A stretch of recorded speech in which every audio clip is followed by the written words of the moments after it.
we go. Good afternoon, everyone. I want to thank everyone who's able to come over here to the TLPDC in person, and thank you for those of you online for joining us there as well. Welcome back from Thanksgiving break. I hope everyone had a great restorative time, either with family or friends, or not, if that's your prerogative. Just really excited to have you here to learn about some of the processes and procedures that my office has been working with Kenny and his office for nearly a year now, and making a lot of changes to digital measures. And so some of you might ask, why did we spend so much time and energy on revamping the digital measures? And for those of you online, Alex, you can share the digital measures flyer. But for those of you in person, there's really a couple of things I wanted to highlight. One, in the 2 years that I've been here, I've worked a lot with faculty, and faculty expressed some displeasure with what we had in previous years, because they wanted to make sure that we were using the data as effectively as possibly. And I'm really excited that working with Birgit, Office of Outreach and Engagement, Kenny, and others, as well as the Engagement Associate Dean Council, this has been vetted through all of the academic colleges. So all of your associate deans for engagement or representatives have provided feedback on what Kenny's going to share with you today to make sure your faculty have been represented in the data that we're trying to collect. So what is the Office of Outreach and Engagement in Texas Tech University going to do with the data that you're going to be entering, hopefully, into digital measures? First and foremost, we wanted to build this for faculty so it can capture all the engagement activities that you are doing, and it can be captured for your annual reviews. So you should be able to export a report, or your department chair, of engagement workshops, engagement presentations, and the societal impact data that you're being collected effectively for your annual review. Also, as we move Texas Tech toward creating a pathway for promotion and tenure on the basis of engaged scholarship, we're hoping that the data that you're entering over time can also be exported and directly into your engagement dossier. So think about promotion and tenure for you as a faculty member or your colleagues. Also, all of you are probably keenly aware that the university's strategic plan was just released a couple of weeks ago. And as part of that strategic plan, one of the 3 pillars is engaged scholarship. And associated with that third pillar of engaged scholarship are a lot of key performance indicators. And it's by design that many of those key performance indicators are being tracked and captured through the reporting of digital measures. So digital measures is now being used to populate those KPIs for the strategic plan. And last but not least is we're going up in 2029 for our Carnegie classification as an engaged institution. And many of the things that Kenny and I have been working on over the last year that he's going to share with you are going to be directly plugged into our Carnegie application to hopefully have Texas Tech as an engaged institution in 2029. So are we going to be using your data? Yes, over and over and over again. So we're hopeful that the tutorial that Kenny's going to go over with you today will be informative. If you have questions in this session, both online or in person, please raise your hand. Kenny and I have been working on this and making changes based on suggestions from several of these types of presentations over the last year. But again, I really want to give a heartfelt thank you to Kenny and his team for making so many revisions. And again, thank you to my team and the Office of Outreach and Engagement. We spent 10 or 20 hours revising digital measures for you. We hope you find it useful. If it's not, please let us know. With that, I'll turn it over to Kenny. Thanks. Yeah, so I really appreciate that. Many of you are familiar, like for better or for worse, digital measures. I know that we, like when I came into the position in 2019, it had already been in use for about a decade, and we just hit the ground running, starting to make changes and all sorts of things. And in fact, one of the first things I did was working with Birgit and Sam over at Outreach and Engagement to take the Raters Engaged survey and implement that into digital measures. And we did that in a few different ways, but we literally just took the survey and just put it right in. And so that's kind of how it started. And over time, we've just begun to use digital measures in more and more ways. And in fact, just today, we started a new annual faculty report rollout for a new procedure that we're really excited about. So part of this, I'm going to kind of go over what we've included in the annual faculty reports as well. But I did want to just start off with just a basic agenda. And so I always have to start off these presentations with a brief overview, just to kind of communicate the purpose of digital measures and also to just kind of remind people of one of the requirements that we have for faculty. And then also the CV services, that's something that not everyone's very aware of. I just want to plug that as well. It's kind of something that we do in the office to assist with the House Bill 2504 requirements. If you provide us with a CV, especially for new faculty, primarily new faculty, then we can get all of their compliance taken care of. We can enter all their information up front, assuming that we have the capacity. So if we get like 100, it might take a little while, but generally we don't get that many. So CV services is something, if you just want to send me an email and say, hey, I've got some new faculty, we can kind of assist in that initial getting your education and everything posted. Once we get into it, I'm going to spend a good amount of time in demonstration. So if anyone's following along, probably once we get to that point, I'm going to take a couple more minutes in between to just kind of explain things or take any questions that come up.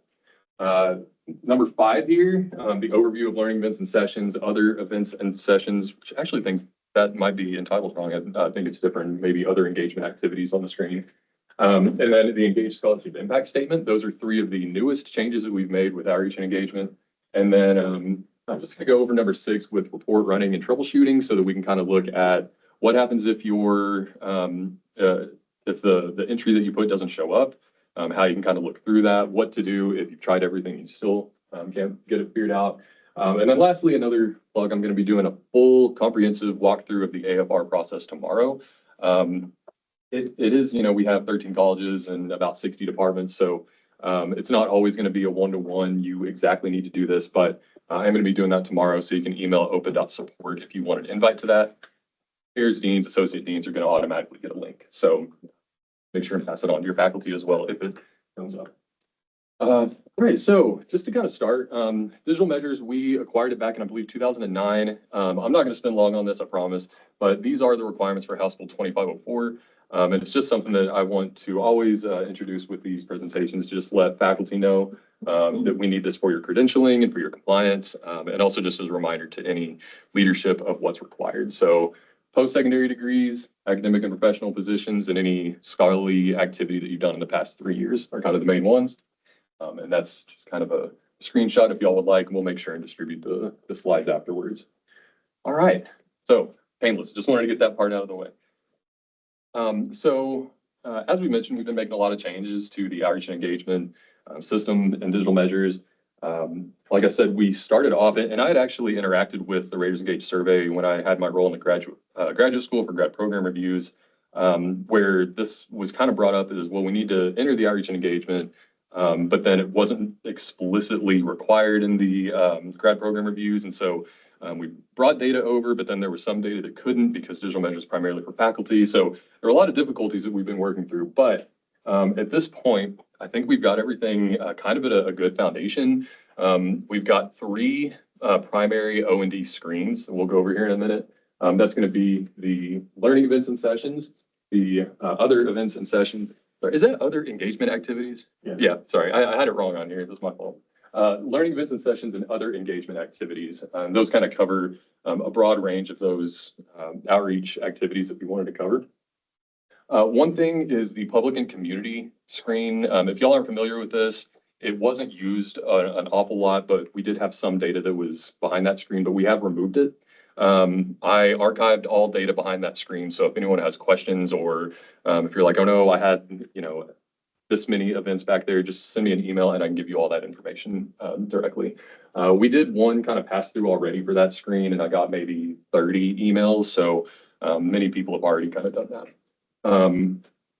And all that did, by the way, is this is on the service portion of digital measures. There's public, community, college, regional, state, some things like that. And so this just removed that public and community. And I believe that justification was because that's kind of by nature outreach. So that was kind of the decision there.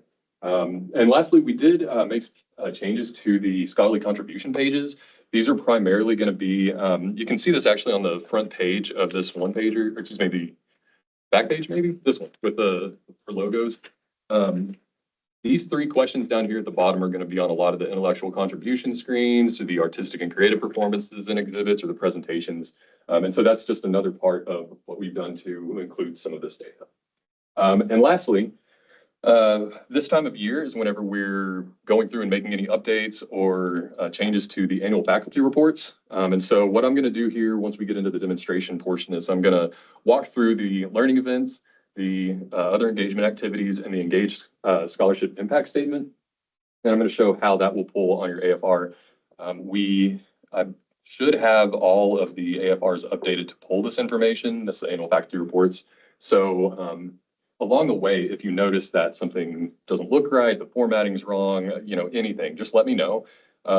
As Rod said, during this, I love questions and things like that. I'll make some points to put some natural breaks in my constant talking, and hopefully we can, go through maybe some of those changes. But in some situations, I'll have to actually confer with the developers to make them, and so that could add a couple, a week or two. So I may request an email for that, and that's just so that I can keep track. All right. So at this point, I'm going to get into some demonstration. So I'm going to take just a couple minutes here, let anyone who wants to log on, go ahead and log on. If you're online as well, just so that you can go ahead and do that. So you can log in either by going to this is the OPA website, and we've got a digital measures page. Hasn't changed, dmsr.php. I just remember that all the time. What some people don't know is you can also access it via RaterLink. So if you go to RaterLink and you have a faculty tab, then you'll just see it. It says digital measures, formerly faculty success. Yeah, we went digital measures, faculty success, back to digital measures. So it goes. And then if anyone has any issues logging in, again, this opa.support@t2.edu, that is our just general troubleshooting email address. I'm the primary person that handles that, but typically with a login issue, all it comes down to is if you haven't taught over the course of a long semester, your account gets disabled. I'm performing a number of account things throughout the year. So disabling an account, all that means you can't log in, your data's still there. And so if that's the case, that's typically what happened, is just got caught in some of those automated processes. Before we get into the demonstration, does anyone have questions so far? I didn't think so, but I just wanted to ask.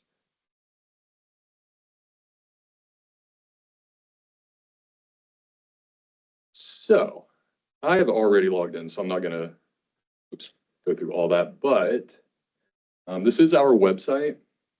I do want to just kind of point out a couple things here. First off, we are going to be making some renovations this December, or over the course of the next couple months. So we've simplified it a little bit. There used to be a couple of other pages and things for administrators, things like that, but we realized it just wasn't really that useful. So this is just our main website. It's a landing page. You can log in by clicking on this button at the top right. It says Digital Measures Login. You have some things here on the sidebar, as well as upcoming dates. January 23rd is the upcoming House bill deadline, and then just some other information here just about what it is. And then as you scroll down, you've just got videos and guides, things like that. So if you click Digital Measures Login, you will get an agenda. No. Here. Okay. Most of you will land on a screen that kind of looks like this. This is the activities page. Now I've got two pulled up here, and the reason for it is because my account is an administrator account, and I wanted to be able to show you some of the changes that we've done to these screens in particular. So I wouldn't be able to do that otherwise. And so the general information really hasn't changed too much, other than some of those questions that I mentioned within. But you can definitely see, like, once we get to the scheduled teaching, let's just start there. And I'm actually going to pull that up right here just to kind of go through it really quickly. What you'll notice is, first off, and Melanie, I'm sorry to call you out like that, but we had the CEL designation question. And so I don't know if you want me to point that out as I'm pointing it out. Well, this is maybe a Rod question in some ways, because we have a lot of people who are doing CEL kind of instruction, but it doesn't have a designation yet. Okay, so if that's something that We can have a handful of classes in the spring that will be designated officially with CEL, that attribute. But I don't know, Rod, how do you feel about that? That's probably where we'll start. Okay. Yeah, sorry, I didn't mean to just. No, that's a great question. It is, yeah, because it's kind of like, I don't know, it's so amorphous, like we're trying to rein in. Yeah. As much as we can so that we have levels of reporting accuracy, but then quality control and Sure. so, but for now, yeah. Cool. Yeah, so this is one of the things that we added, and I think this used to say, does this course have a service learning component or something like that? And it hasn't been used in some time, because most of this information comes from Banner, but we're also trying to implement ways to provide some of this quantitative or qualitative information along the way. And so this is active, so you can click that. But we're gonna work, since these are gonna be official in Banner, we're gonna work to get those in, coming forward. It's just a yes or no, but this will allow us to track that a lot easier. But so as I'm right here, I did want to point out, these are where these questions come in. I should really just make this faster. So yeah, these are these 3 questions that are on that one pager. And these are some of the questions that, for one thing, this question right here, does this activity involve outreach and engagement? So we are on the scheduled teaching screen, so this is where your courses populate. But this question is going to be on a number of other screens. I'll point them out here in a little bit. And that first dropdown has 4 options, and you've got engagement, scholarly engagement, outreach, engagement, engaged scholarship, or of course, NA. And by the way, just a quick note, if you're ever enter the wrong thing, if you push delete, not backspace, then it will clear out that question. So sometimes that comes up, yes or no questions, if you push the delete button, not backspace.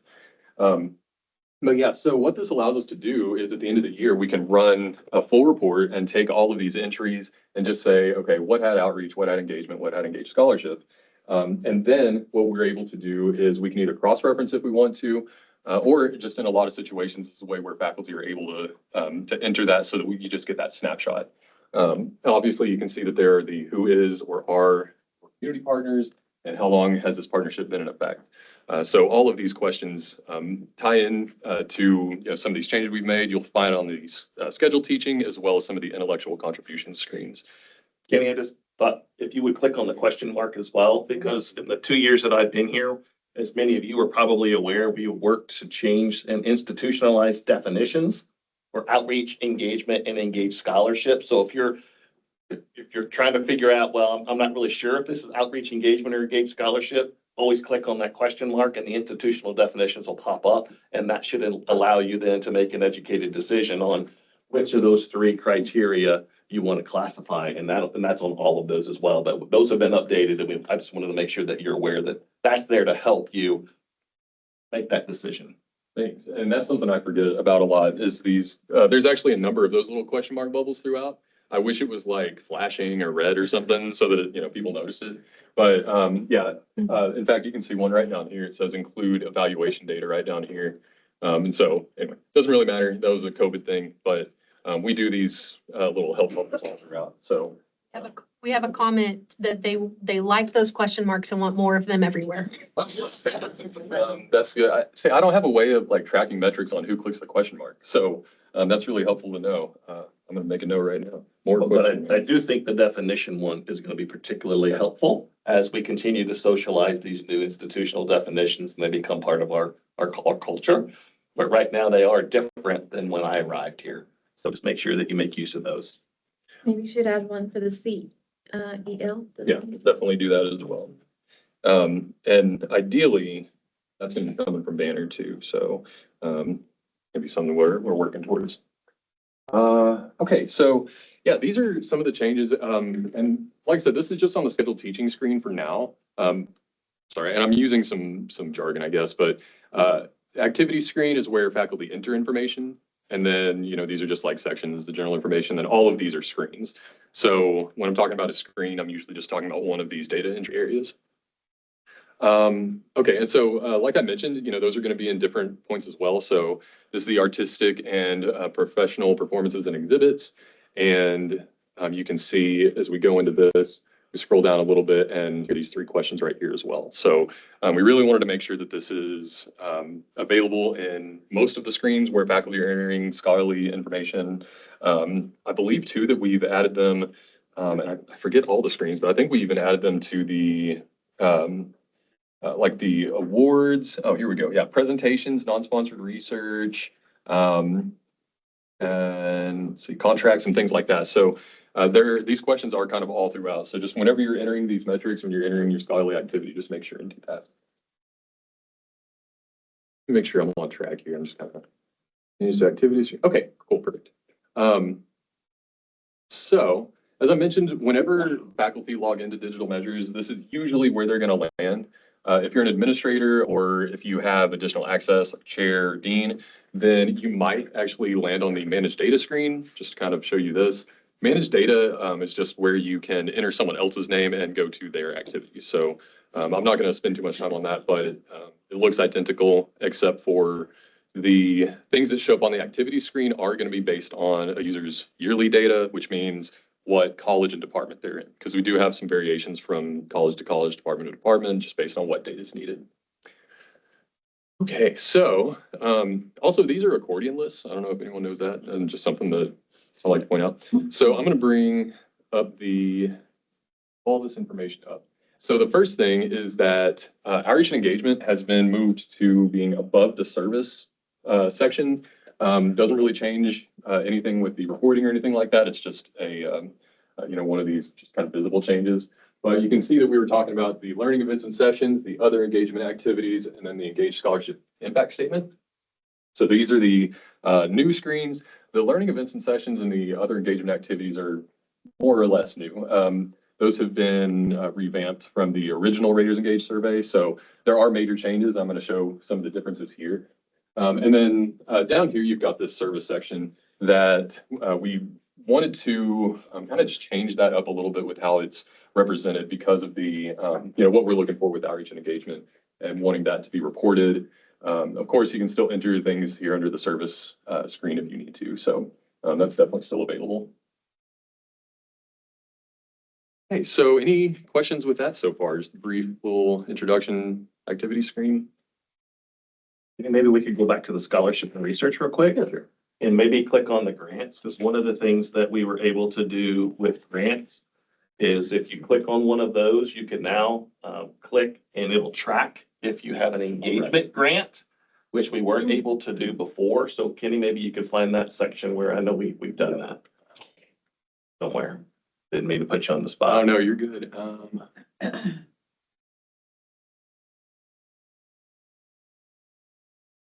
Oh, you know what? It's because it's not on this page. That's on the learning events page where it ties into this page. Okay, Yeah. sorry. No, that's okay. Because that's really cool, actually. This kind of logic isn't something we can do on all reports and on all screens, but I really like it. So this one is called Test Grant 2. It's very, very specific. And if you go here to the learning events and sessions, what we've done is we've created this ability to tie the grants together, or tie the grant or the whatever it may be to your learning event. And so down here under, so this is again in the learning events and sessions, and then it says, is this program connected to a contractor grant? Say yes, and then you can choose. So I've got this test grant 2. So this would be a way, if you recall, we were just looking at the that drop-down list for outreach, engagement, engaged scholarship. That's a good way to kind of put that up front, like, yes, this has the, one of these components. And then you can come over here and actually, explain, how many people you reached or, anything like that. We can really only do this with a few of the things. We can't really do it with like presentations. And so that's just some of the limitations. The reason being is for me, when I click this button and I've got my 2 grants, you can imagine someone who has 1,000 grants and then all of a sudden they have to sift through all of them. And so there are some limitations in that way. But that's something that we're kind of working through as we do this. Because one of the things about digital measures is we enter all these metrics. We have all of these different numbers, codes, whatever. And whenever I'm creating a report, all I'm doing is I'm taking that and I'm turning it into something different. Most of the time it's staying the same. It's just like, oh, what's the title? Title's going to remain the same. But I can do something like if it says that there's a grant, instead of just saying yes, we could have a whole definition of this was tied into this grant and it has the name and it goes on to say, This was denoted as engaged scholarship and then have the definition and stuff like that. So we can really do a lot once we just kind of have the endpoints created. And then it's just a matter of having these conversations so that we can kind of see what makes it work more, what might be a little bit more functional for your department or area. So, that is one of the cool functionalities. I'm really excited about that. And let me see. Okay, so I do want to get into the. Be messing with this now the whole time. I want to get into some of this more explanatory to actually kind of show what was different about these screens.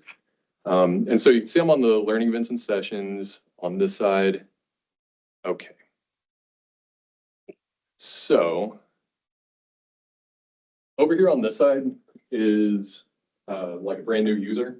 And over here on this side is my admin side. And for those who are online, that's the left side is the new user and the right side is the admin. So I wanted to pull these up as a side-by-side because you can immediately start seeing some differences. So in this one, we've got a project number. The H means it's hidden, R means it's read-only. You're going to see a lot of these hiddens as we go through this real quick, because these are things that we have removed from the survey or that we've just kind of updated in a different way. So project number that was related to the old Readers Engaged survey where we had it online, and there was an ID number that was basically generated onto it. So that's something that we've removed. As we kind of start going down, there's some other changes. So like status was kind of duplicated. We didn't include that anymore because it just kind of didn't really make much sense. If you have the date continuing, it's kind of apparent if it's continuation as opposed to new. A lot of the things that we removed are going to be, some of these that really get into some of the specifics about who you were working with, how many people you were working with, how long you worked with them. And so like these three were removed just right off the bat. And so what other units or departments, which other TTU faculty, or what was your role?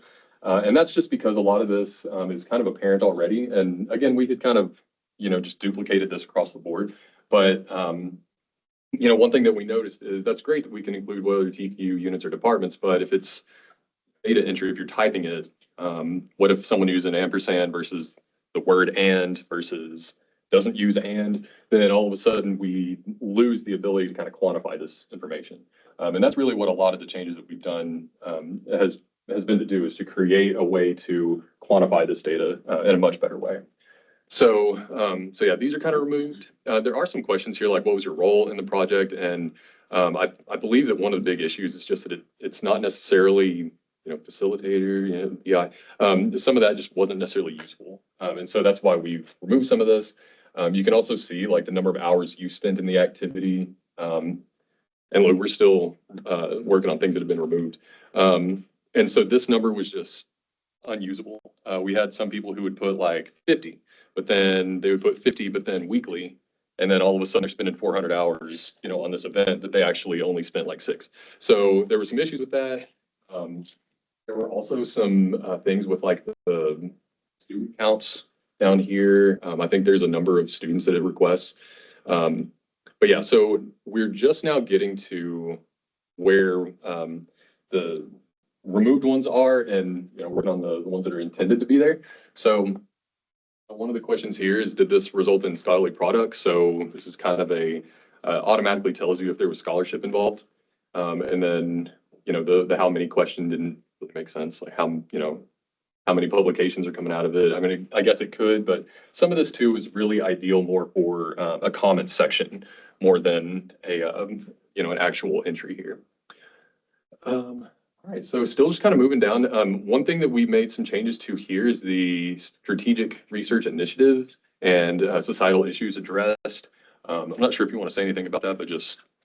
So those of you may remember, I don't know, maybe it was a year ago, the Vice President of Research's office released the 5 or 6 university research initiatives. And that's what we're capturing here, because we want to be able to demonstrate that outreach and engagement fit into each of those research initiatives as well, because that's what most faculty are reporting in anyway, but now we can link it to engagement. So we're basically just trying to create a parallel pathway for everything that research does, that outreach and engagement has a parallel pathway to track as it relates to the university initiatives. Yeah, so, and that's really great because that kind of informs where these decisions were coming from too. You know, you already brought that up at the beginning, but that's something that, you know, oftentimes I do get questions like, well, why isn't this here? Why is that there? And a lot of times that's what we're doing is operating to change these so that they represent these required metrics. Penny, I wonder, since we are no longer talking about domains, maybe in the following section, instead of saying other domains impacted, we could just say other other societal issues addressed. Here, keep that continuity. Got it. Great. And seriously, if y'all notice anything like that as we're just kind of talking through this, please let me know, because what I do is, you know, I take all this information and then up here where it says tools, I go to work requests and then I say, hey, would y'all please add this? And then they say, well, we can't add that because it's going to mess up this data, or it's going to do this, or they say, yeah, sure, we've done it. So these conversations are great. And oftentimes I even need to get additional approval. So since we have the vice provost for outreach and engagement here, that's great. We can, you know, just get the approval right then and there and make these changes. But yeah, sometimes if there is a delay, that's why, is because I hear a change, I'm like, yeah, that's a great idea. And then we have to go to a dean to make the change fully. So that's just kind of my role in this, is I do kind of perform as a middleman. But hopefully we can, I try and make that as efficient as possible despite. And Kenny, one other thought, this may be off base, but should we have definitions of each of these strategic research initiatives?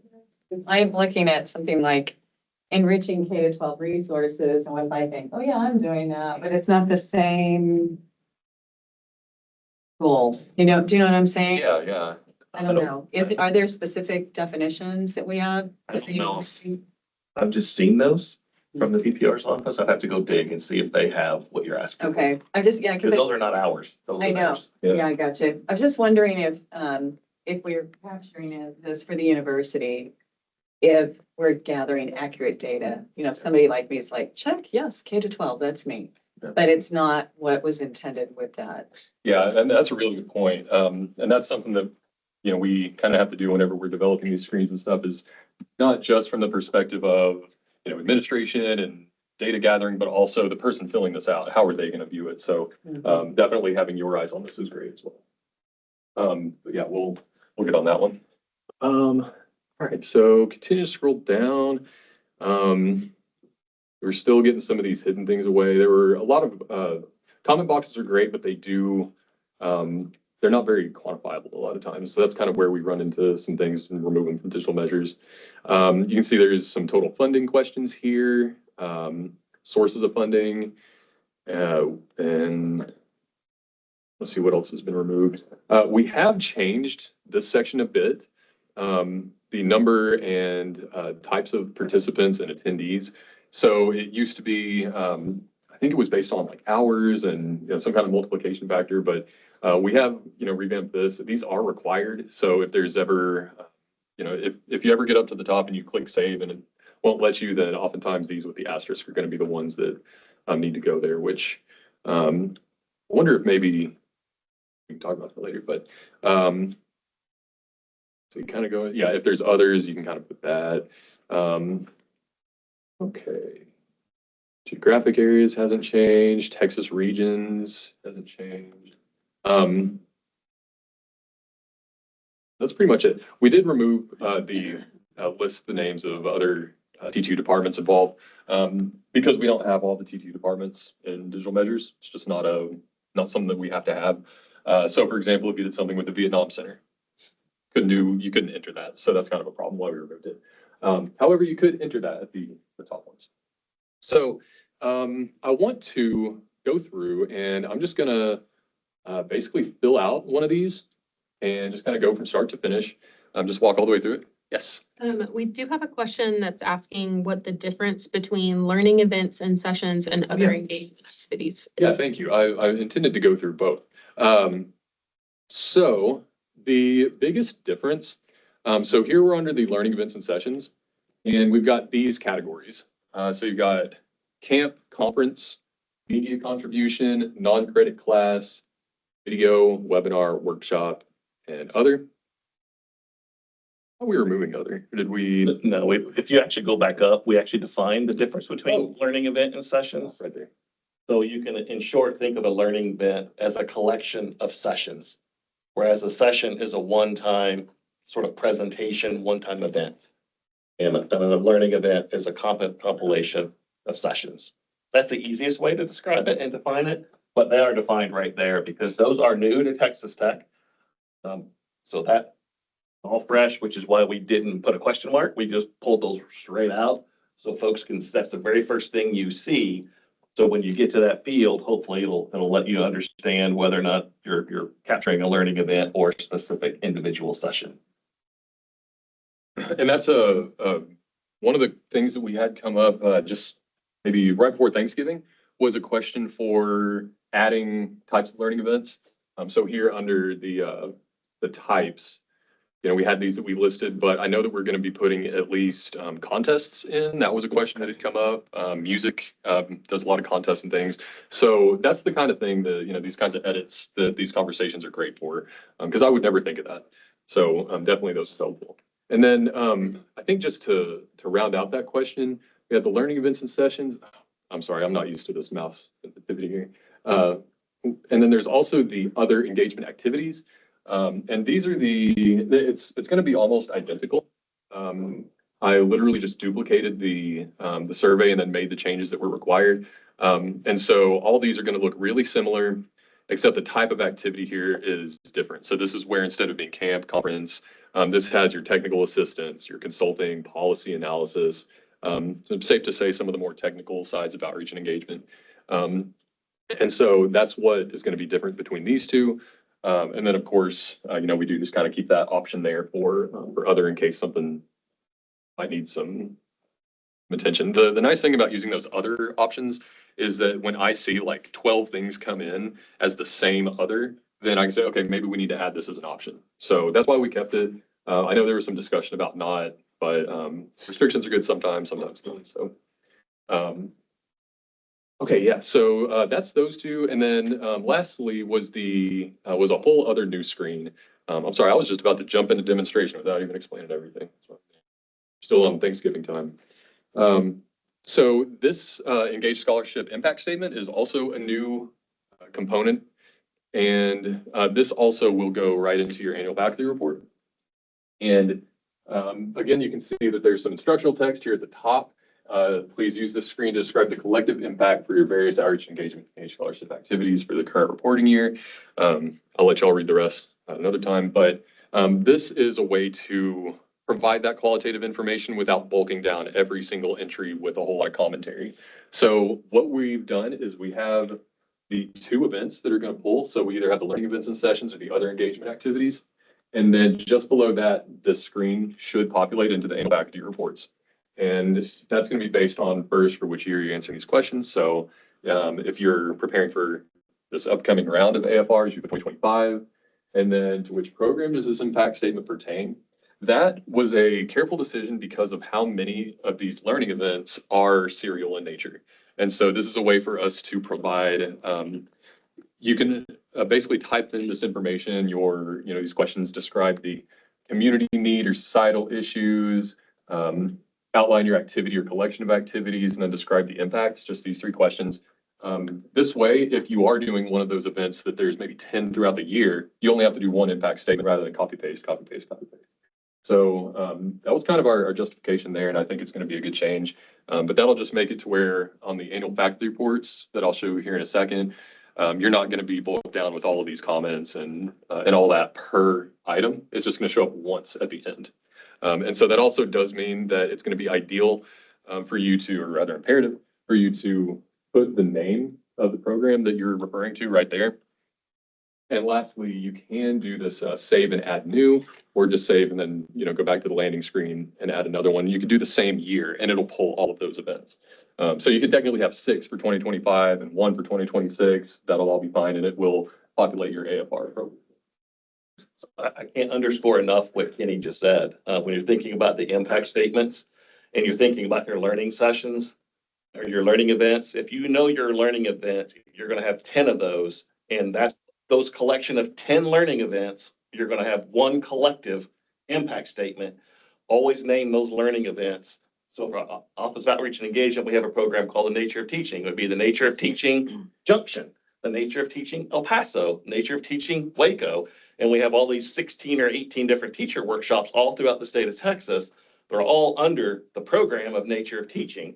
So when Kenny's going to this impact statement, it would be the impact statement called The Nature of Teaching. And then in the narrative, we would say we had 16 workshops all across Texas with this many teachers, this many, and here's the evaluation data and the impact that we've collected for this learning event, this program called The Nature of Teaching. Does that make sense? So that's really to help you. And that way, when you print it out, they're all labeled The Nature of Teaching. So your department chair or your whoever's doing your annual review can look at those and say, oh, I see now that here are all these learning events called The Nature of Teaching. It's now consistent with your societal impact statement. It all makes sense, because otherwise it's just this litany of activities that are not programmatic by nature. So what we're trying to do here at Texas Tech is highlight programmatic engagement to show how a collection of activities around one central societal issue can yield impact. It just helps you tell your story more effectively. Thank you for that, Kenny. Kenny, if somebody wanted to upload any kind of supporting documentation, can that be done in digital measures for the impact, let's say? Supporting documentation, not directly. So a file upload wouldn't be possible. But what I would recommend is on one of those screens, or excuse me, on the impact statement screen. Yeah, whenever you're in here, and maybe, I don't know, this might not be the best idea, but I would recommend, if you do have something like that, to just link it here. This is a what you see is what you get kind of text box. So you can put asterisk or asterisk, you can put bold or underlined or, any kind of text like that. I think doesn't look like actually links are really handled in the normal way, but you can obviously paste it, and someone could copy and paste it if they wanted to. But So just so you all know, the societal impact statement, the impact statement sections of digital measures are going to be invaluable to me. This is where I'm going to go in and I'll start pulling all these impact statements, because it's set up where I can pull anybody's impact statement in the entire university. And I'm going to read those, right? And say, wow, Paulina has done some really amazing things with her program. And here's her impact statement. I can cut that, download that out of the report and send it directly to the president and the provost and say, if you're looking for a really awesome impact statement to share when you go to Waco and give a presentation to this group, here's Paulina's impact statement. And that's why they're designed to be very succinct, short to the point, because this is for high-level administrators to have in their back pocket to share Texas Tech's story, your story, with stakeholders, legislators, policymakers, sponsors, donors, et cetera. And deans will do the exact same thing. So this section is, in my opinion, one of the quickest and easiest for administrators to pull to tell stories of the work that you're doing to the relevant audience. And something that's really great with digital measures is that the annual faculty reports aren't the only type of reporting we can do. So I could literally do a report and pull all three of these statements for everybody for a given period of time, and even do keyword searches or, word bubbles or things like that to create some kind of, like front facing, kind of advertising of it or whatever it may be. Okay, so does anyone have questions? Alex. Have to. Well, first off is a comment regarding the question marks. Somebody requested that the drop down list is where some of those question marks would be super helpful. So just a comment. And then somebody asked, is where would competitive teen coach be best placed in that? They didn't see that as a drop down option. That actually might be one that we were talking about adding. Yeah, because we had talked about adding those contests, competitions and things. And so those will be implemented as soon as possible. So I know the annual faculty reports are due January 31st. So the way the digital measures works is that all this information in the activity screen is dynamic. So if we pull a report with yesterday's date as the final date, anything done today won't pull. If we do it for today, then everything will pull. And so the same is true for when we add these kinds of options. So what you can do is, if you want to go and get started, you could enter that information and then just save it under maybe other for now.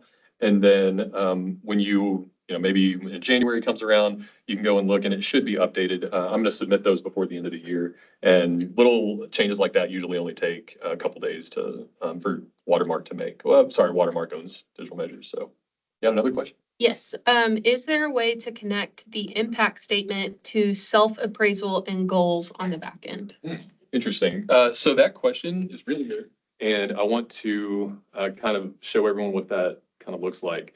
What they're referring to with the question is this down here, the self-appraisals and goals. You can see that that's in the annual report review process section.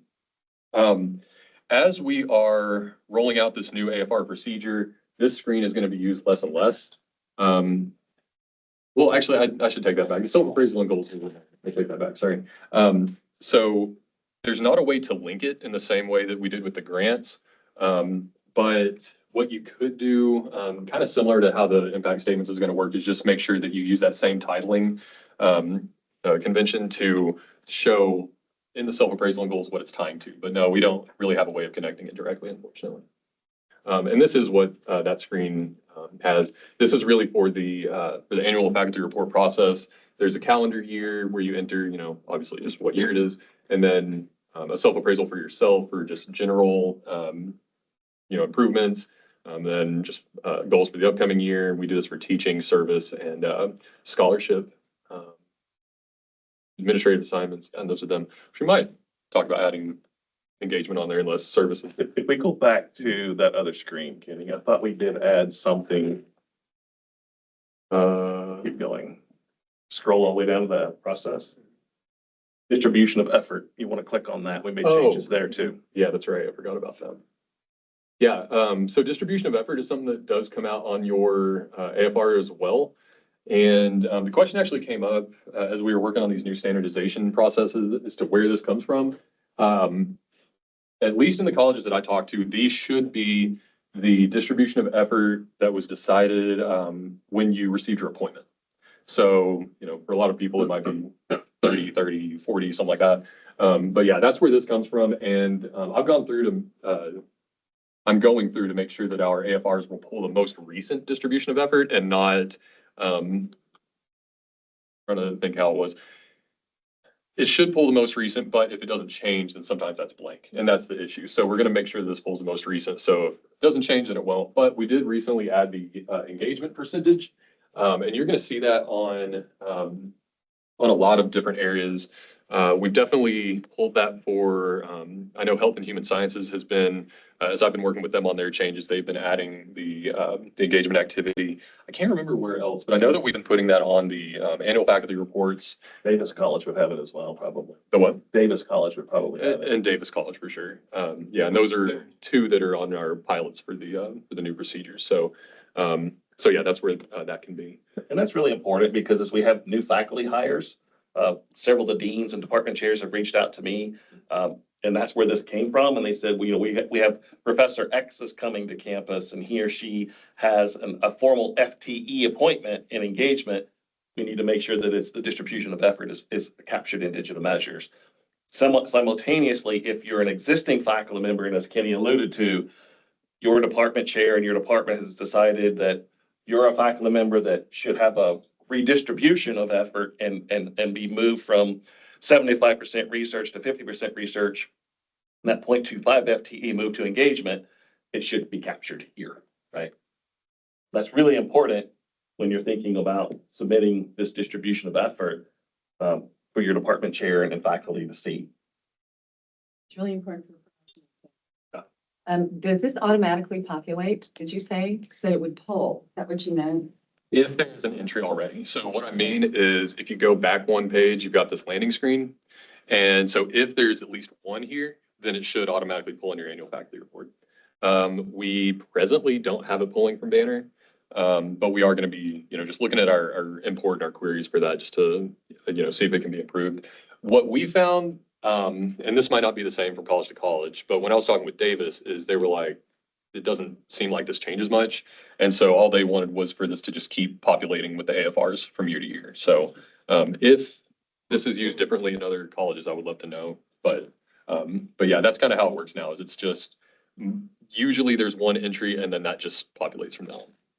But again, if you think about the 4 different ways that my office is gonna be using this data, when we go up for Carnegie, if we go up for Carnegie and say we want to be called an engaged institution, and there are no FTEs in engagement, that's a signal that everything else I've said is incongruent, or people are just doing work that they're not part of their formal appointment, versus if we can show that 2 years ago, there were no formal FTEs in engagement to now some number greater than 0, that shows Carnegie that we are indeed taking steps to become, and we are an engaged institution, but document that growth in engagement.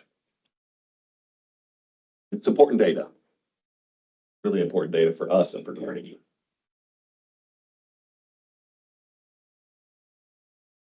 That's where I'm clicking the X.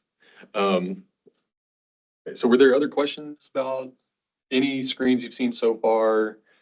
Anything you'd like me to specifically look into? I'm about to go ahead and enter just like a whole entry and then pull report as well. So the question might be answered with that. I'm about to do that. And this, you may answer this one. It's just saying that they don't see any information in distribution of effort. Do they populate it for the first time, or does an administrator need to do it? Typically, it's from what I've heard, it's typically the chair that enters that for a new faculty member. But again, that is kind of one of those procedural questions, but I don't think new faculty would be entering that for themselves very often. So unless they were specifically told to. And that's actually a good point for a lot of this. I'm going to tell you things, but you should definitely defer to your chair or dean, just because, what I'm doing is creating this for all of Texas Tech, but colleges and departments are going to have some different needs. So it just kind of depends. And if you have a question about that, then you can definitely get us all in a conversation. Okay, so earlier, while we were talking, I pulled the document. I don't know where it went.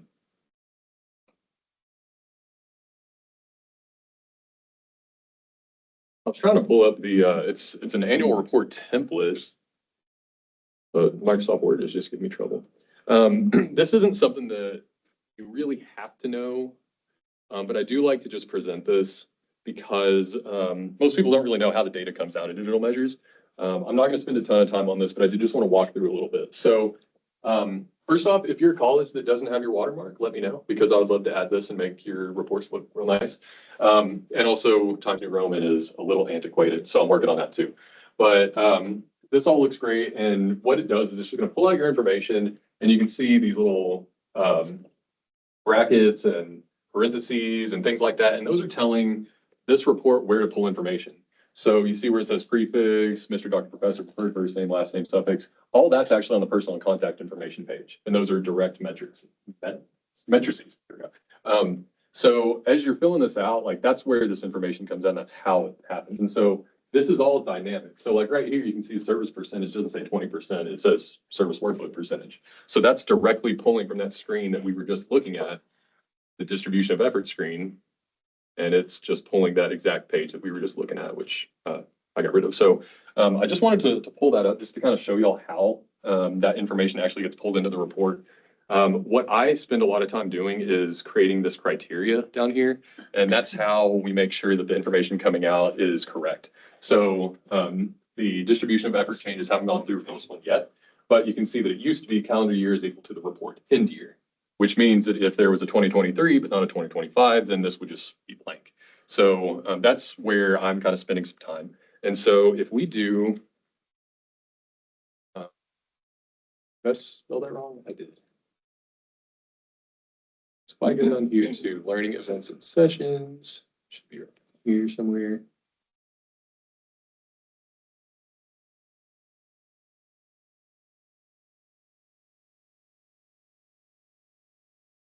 Second. I'm just going to show where the learning events and sessions actually populate. All right. So once you hit the service section, you've got your department, school, your college, your university, and then, and profession. And then you've got your outreach and engagement section here. And so you can see that we've changed this over already. It used to be outreach and engagement survey was the name of the screen.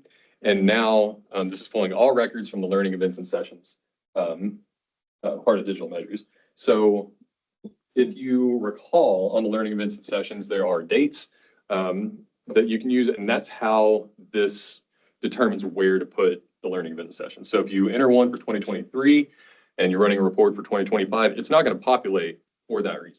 And so that's where the criteria comes in. So the learning events and sessions are just going to populate exactly the way the Outreach and Engagement Survey used to.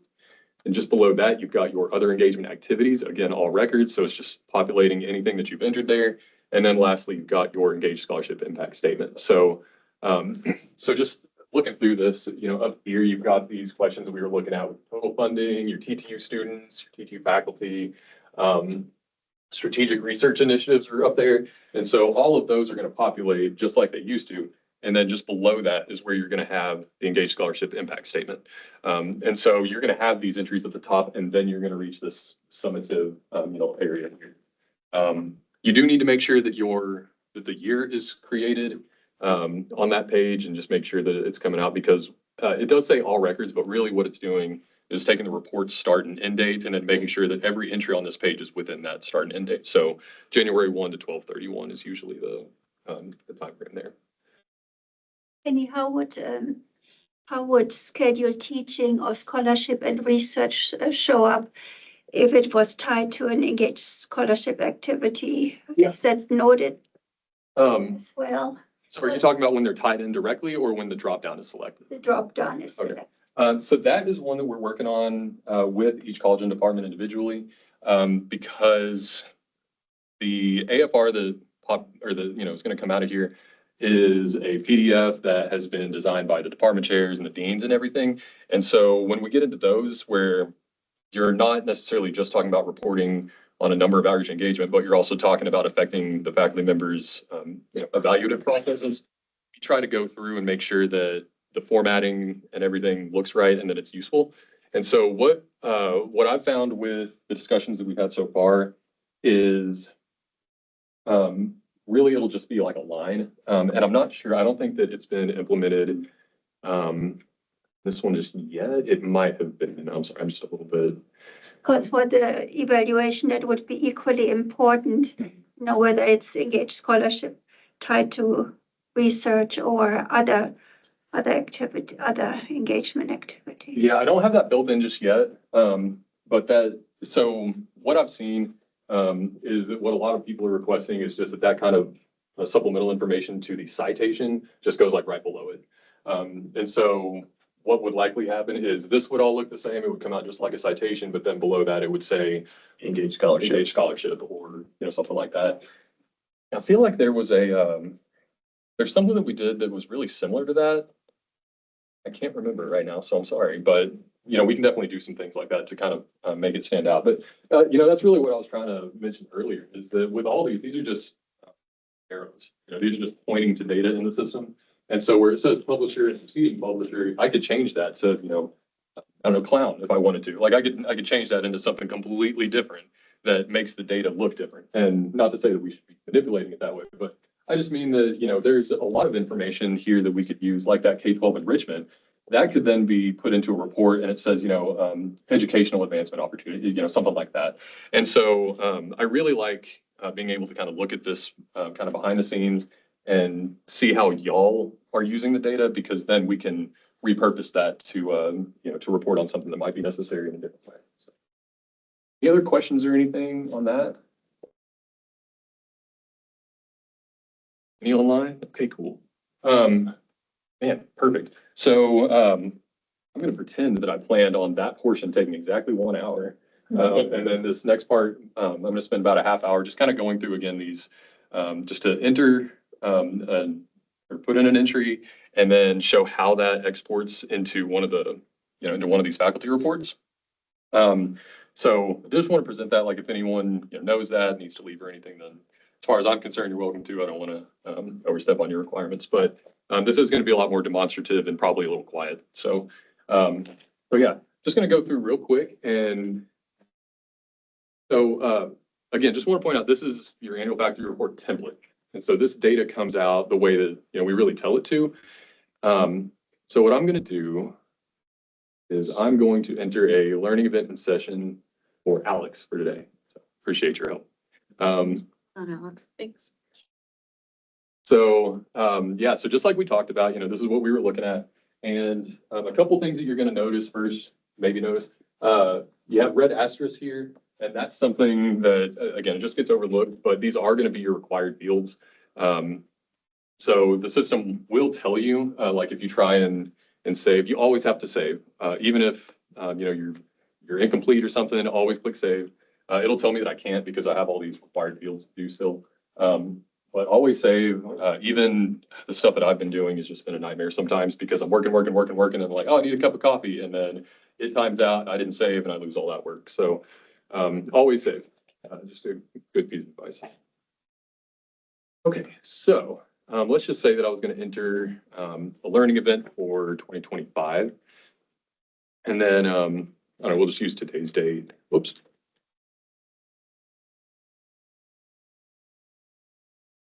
If that ends on 12. December 15, or just December, great. All right, pausing already. So, one thing to note here is that you've got your start date and your end date. Digital measures, I'm not gonna like train y'all entirely on it, but it uses the start and end date as a primary categorization factor. Kind of how I mentioned earlier, like if I didn't put a date here, then it would pull for 2025. If I did put a date here, but not here, this would pull all the way until 2099 or something if I wanted to. So you do have to have an end date or it's just gonna think that the event is still going. If you don't put a start date and just an end date, then it's just gonna think that it was on that day. So if it was a 30-day session and you only put December, then that's not gonna give you the full fit.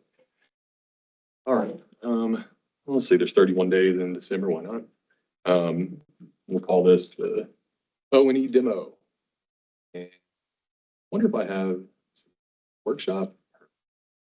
I might just need to go back and put this on mine anyway. We'll just put Texas Tech for now, and then, I don't know, how, do you have any suggestions on the format for how long the partnership's been in effect? I was thinking just simple years. You probably ought to put that on there, that designation, because I think that's part of the Carnegie thing is we're trying to think about, really, this is getting at us being able to document sustainable partnerships. So if you've had a partner for 3, 5, 7, 10, 15 years, that I can download that data and we can speak to the longevity of those. So just put 100 years that you're working with Texas Tech. We can talk about that too. There might be something we can do. I know that on the previous survey, we had it listed as like hours, days, years, and that caused some issues, so. Maybe we can do months. Yeah, definitely like, I would think that, you know, you could type it, but maybe we can talk about how those metrics will look. You drop down, that makes it easier. Yeah, something like Put it in that. buckets, yeah. I'm gonna go ahead and connect this. I'm not honestly sure if this pulls out in the, oh, I don't. Not sure if I've got one on here for you, Alex. I don't.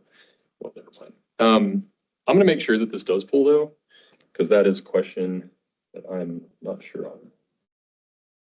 Like I said, with some of this, you know, we implemented the availability, but then the question of has it been put into an AFR yet?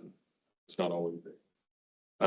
So we do have the other units or colleges, so you can go ahead and enter some information, but we just have this at the college level. Like I mentioned earlier, there's just too many departments, centers, and things like that. All right, so this first section here, the list other T2 personnel. This is one that always causes some problems, just because it's really specific in a lot of ways. So this screen is really similar to some others that you're going to find on the intellectual contributions or presentations or anything like that. And what it does is you can go in here and I could just say, oh yeah, I'm working with Kenny. My middle name's Robert. And then, you know, role, I was a Copley guy, sure. But if I actually click in here, yeah, then now it's connected to me. So if I go to, so first off, this is Alex's account. So she's going to have this on her screen, but then if I go into mine, then I'm going to have this, but it's going to look a little different and I'll show you what it looks like. I'm still on yours. I keep forgetting that. Go to this page.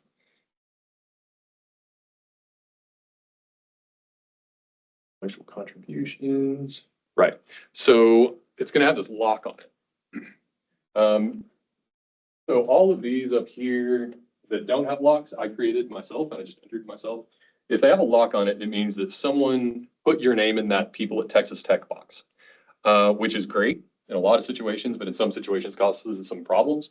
And so where I've noticed it cause problems most is in the intellectual contributions. You have someone who's entering like a journal article and they're doing it interdisciplinarily, where they have someone in one college, someone in another, and they're entering in two different journals, and those journals have different ratings.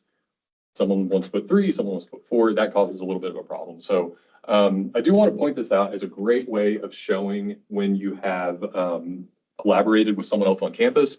That's definitely something that even if it's not necessarily a Carnegie classification thing, I know everyone wants to see that. So it is something that you can do. Where that causes problems though is again, when that information doesn't really jibe. And so if that's the case, just let me know. What I do is I just go in and I just delete that that question where it says people at Texas Tech.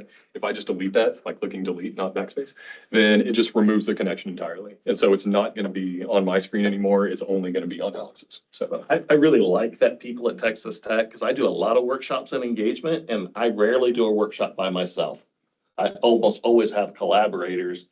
And when I type in anybody that's on my team that happens to be inside Texas Tech, and then I would just tell Melanie and Birgit, say, hey, Melanie and Birgit, I'll do the entry for the workshop in Waco last week. You don't even have to do it. And I go in and I populate them. So now it shows up on their reports but it's locked. They can't make any changes to it because I entered it. I'm the owner, but I give them the appropriate credit. Otherwise, if Melanie goes in and does it, it's double counted, right? And she tags me, then it shows that I've done 2 in Waco and I've only done 1. So there needs to be 1 owner, 1 originator, and then they tag the relevant people. Just communicate that with your colleagues, and it'll minimize, if not eliminate, that duplication. yeah, and that's a question that's come up to me sometimes is, hey, this person collaborated with me, and generally, it's desired to have those connections. It's really rare that but especially when it comes to the learning events and sessions, I don't foresee a lot of situations where someone would say, oh, no, I don't want this entered for me unless they've maybe already done it. So, yeah, and as you can see, it has add another contributor. So, you could have 30 people there if you wanted to, 100 people. I think it caps out at like 150 maybe. So, yeah. All right, so moving down, we've got the strategic areas. So just put outreach for now. Let's see, did it result in a scholarly product? So that's where you can do that kind of connection with the intellectual contributions, journal articles, or something like that. If there was a component, you can say yes. And then, when you're in your AFR and you have that connection of, oh, this one had engagement, then that's a way to connect those. Say that. Other domains, I'm just going to put up for here for sake of pulling that in an example. Say $100, really expensive. And again, I'm just kind of going through and selecting some things here. So if y'all have any questions or if y'all want to see something in particular, let me know. And 2 others, okay. Yeah. And then, all right, so here's where we have these. So did you say that? I'm just going to put random numbers.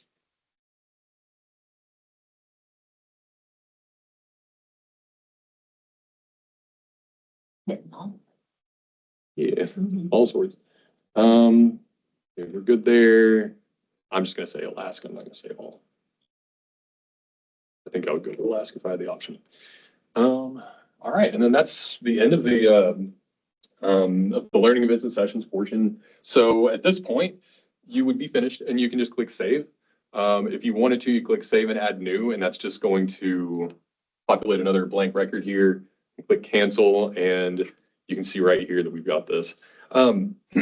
Obviously, this is really easy to categorize when you just see like the date. So one thing that we want to change here is the columns, and this is something not many people know about. They implemented this like at the beginning of last year, and it's a way for you to categorize what you're looking at, but it doesn't save it for everybody for whatever reason. So for some reason, this is opening for the date, but if I wanted to be program or project title, I would do that, and then that makes a lot more sense. So just one of those things to know.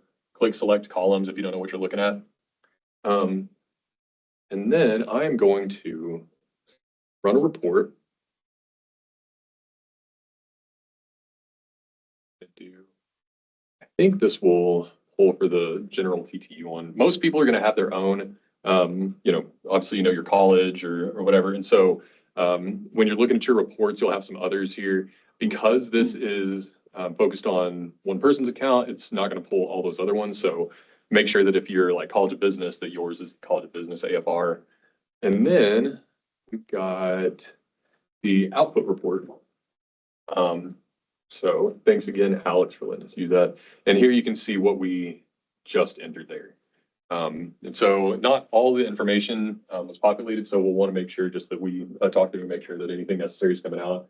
It actually looks like there was a significant amount of things that weren't necessarily pulled, but we do have the numbers. There's your strategic initiatives. Or actually the strategic initiative didn't pull. So yeah, we're going to need to look at that and just make sure that everything's generating out of that. And then, yeah. So yeah, that's how you just enter a learning event session. That pulls out. I'm just looking to see, like, there are definitely some things that'll need to be changed up a bit to make sure that all the data comes out. So I'm glad that we, again, talked through this, but does anyone have any questions about how to actually enter something into the system? One online?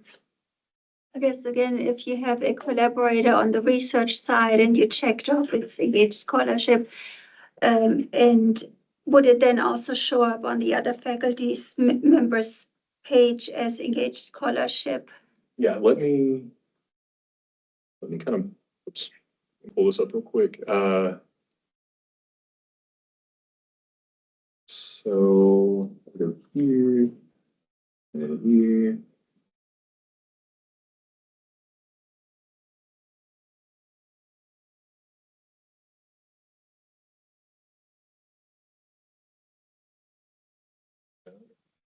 Oops. If I save that, now what I'm going to do, go to my administrative account, and I'm going to run a report. This one's going to have a little bit more in it because I've got more stuff. So this would be my account now. I just added myself to Alex's learning event. And so if I go here to the same thing, run a report.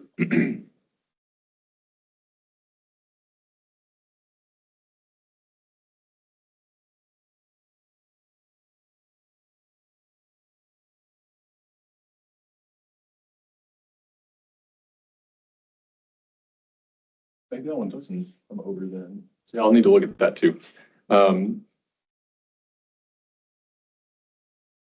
So yeah, I'll need to see how those pull out actually, but it definitely, whenever we're looking at the other, like the baseline reports, those pull, those will double count if there's, multiple people with them. So that's where where that concern comes from. But yeah, I'll need to check and see why those don't populate that way. Okay, because we definitely want it to populate, because otherwise you're not getting credit for it on your Yeah, document exactly. now.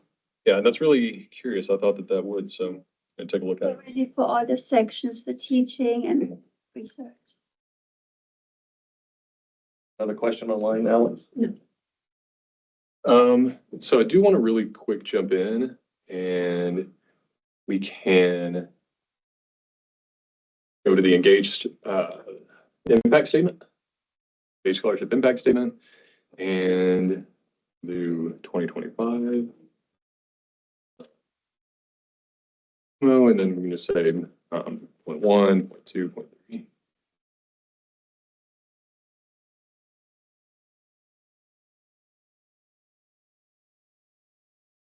Oh, they're backwards. Sorry.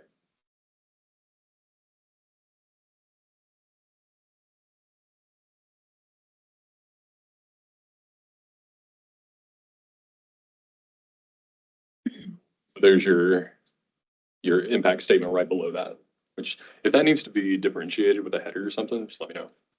Yeah, it would be helpful if it said, if it said impact statement above the demo.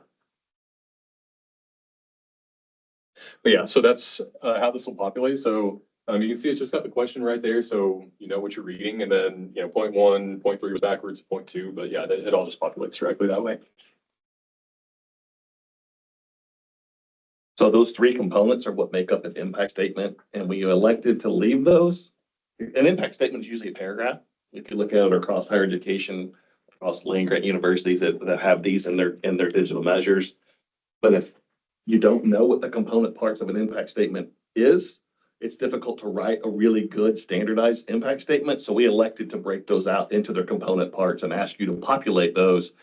So if you were gonna put this, if I was gonna give this to the president, I would take your impact statement and put it into a paragraph, get rid of the headers and just have it as the paragraph. Does that make sense? We just thought that this would be much easier to you to populate the impact statement with all the relevant data. And I do like how this has the demo right there. And then since that's what we entered for which program does this pertain to? Yeah, but if it would say impact statement for that program would be really helpful. Yeah, Yeah, and I'll definitely make sure it's larger than the rest of the text on there. So. Yeah. As a header, yeah. So these are kind of the main things I wanted to talk through. I do want to point out one last thing. And that is we are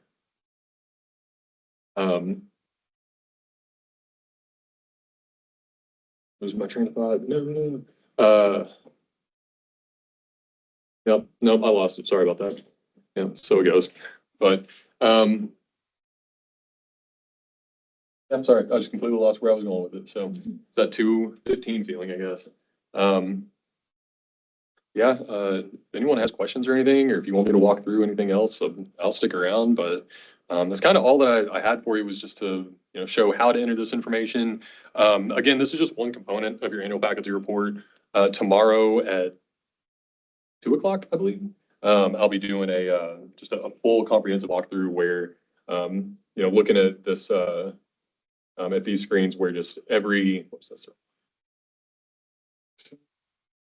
where all of those criteria and everything, where I'll walk through every single one of them so that you can see, like, is it the status that's keeping my entry? Is it the date? Is it, something else?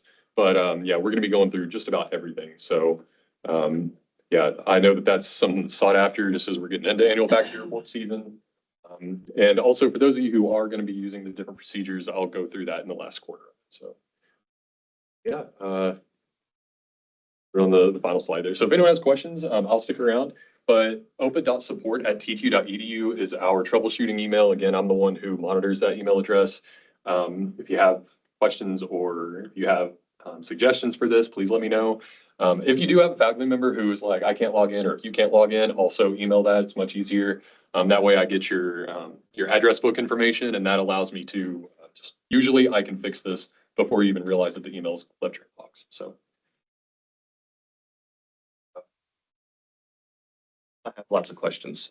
But Kenny, one of the questions that I've been asked as I start talking about this with various colleges and in particular several departments, I've had three departments, the last three have all said, this is great. We love how you streamline this. The data is being used at multiple levels to benefit the faculty members, the community partners, the university. What about the staff in my department that are doing this? Can they report in digital measures? Because this is designed for faculty. And this is a question I know you and I have talked about and I'll just let you respond the way you responded to me. Yeah, sure.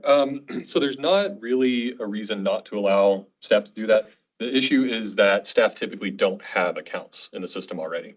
And because of the way that digital measures is organized, and I can kind of show this real quick, but not on that one I want. Is it's all categorized. I mean, obviously our number, we all know our number is like your primary, but then whenever you're looking here at the colleges and your yearly data, because of the way that the system works and because, obviously people have dual appointments and things like that, I've got to put that I'm in the College of Health and Human Sciences, I'm in the Department of School of Financial Planning or whatever it may be. I was doing this because I was working on CHHS, but the problem is that we can't necessarily have a college and department for every single person or for every single department college that we actually have. They're not all academic in nature, and so that runs into issues. So there are some workarounds that we can do, and I'm not sure. It kind of depends on how much work you're doing and what kind of work. We could create a proxy account potentially where this information is entered as like your department, outreach and engagement. And what's nice too is that we don't have to use these same reports. So we could even have like a departmental annual report where if you do have one of these kind of proxy departments where the staff information can be entered, then we could do it that way. There are, just some different workarounds, but, I think it would be something where we would really need to kind of sit down and talk through what you're looking for. But that's one way. You could also, if you already have people in your department or college, you could technically put that under them. Obviously, you have some kind of questions, make sure that that doesn't go to a front-facing, website or anything like that, or a public-facing website. So yeah, that's something that's just going to take some discussion. What I lean towards with that is to use some of these screens like the, well, I shouldn't say, they would want to use the learning events and sessions, but then you would want to connect it maybe. And so I guess one way that you could do that is actually using the linked, the linked metrics box or whatever. And you could use that other department if we created that as a user. So for example, if we created an outreach and engagement department, then you could do that and then just tie all of them, doing it that way. So workarounds is really the best way for that for now. Yeah, we counted about 15 units or departments that are non-academic, that are administrative, that had been reporting in the past. So we can visit more about that, Kenny, than creating maybe these proxy accounts. Yeah, something like that. This is, where the actual function of digital measures is a little bit tricky. Because when we got this software, it was just for House Bill 2504, which is the inter-year degrees, inter-year syllabus, all that. And then it was like, oh, well, we're already entering this information. We can tie it to Banner. We can get scheduled teaching. Let's do our annual faculty reports in here. And so there's a lot of quantitative data that we use constantly, and there's also a lot of qualitative data. So that's where it can kind of be a little bit difficult. But when we create these proxy accounts, our contracting is based on the license numbers, so that creates licenses. And so that's where there's maybe some discussion to be had about it. But yeah, I don't see why, that wouldn't add a ton of accounts. So probably something like that would be the way to go. Yeah. But Birgit's point's a good one. If we have 16 administrative or supportive units that were previously reporting on the Raiders Exchange, Raiders Engaged. Raiders Engaged, that all predates me, sorry. Raiders Engaged, and now they don't have access, that we are losing data that we were previously obtaining. So that's something we probably do need to address. Yeah, definitely. As well as staff in your individual academic departments. If they're doing a large number, like the Office of Outreach and Engagement is largely staff, and they do a tremendous amount of outreach and engagement programming as a unit. We've had to go through and create proxy accounts for them because we're trying to capture all that they do for their annual reviews as well. Any other questions, Coach? Yes, there's an online question that says, may I ask about double reporting in artistic and professional performances and learning events and sessions? I imagine there will be overlap for some cases. For the creative performances and the learning events. So the way that I kind of view this whole section right here is really they're all the same to me. And I know that they're not. I don't want to say necessarily like that, but when someone has a journal article and I'm looking at it, all I'm really seeing is a citation with a bunch of information in the same way that someone who curated a museum exhibit is going to have the same thing. So there will be some of that overlap, but that's kind of by design in this situation because we still have these same questions that separate those. And the idea here is just that the artistic and professional performances and exhibits, that would be your entry, and especially for CVPA, the College of Visual Performing Arts, they use this probably more than any other college. And so that won't affect the learning events and sessions overlap in a way that's significant or that really duplicates any of the effort. Now, if you're talking about from faculty to faculty, that's something that, I'll need to look into because I really thought that those tie-ins would duplicate on the AFR. So I need to make sure that they aren't. It could be based on the role now that I'm thinking. It shouldn't overlap in such a way that it's saying this person did a creative or a artistic performance and they also did a completely separate learning event. It'll kind of be apparent in time. Follow-up to that is overlap is intentional, but artistic and professional performances, could that be the item is published? Let's see. Yeah, I'm not really sure. That might be something, if you just email OpenDOT support, maybe we can talk through that a little bit more. Because yeah, I know that duplication of effort or duplication of these items has been one of the things that I've heard a lot about since I've really started this job, especially when it came to the contracts and grants and, that kind of collaboration. And I think that a lot of that has been for the most part, but I still hear questions. So I guess I would say that just for just the context of where Digital Measures is at now, it really helps if I can get an email with a specific entry. But yeah, that's definitely something that I want to make sure doesn't happen. And I am also working a lot with CVPA over something else, so I can bring that up to Ivy and. So Ivy's the one that asked, Ah, so she's there you gonna go. send the email. All right, cool. Well, we'll talk later, Ivy.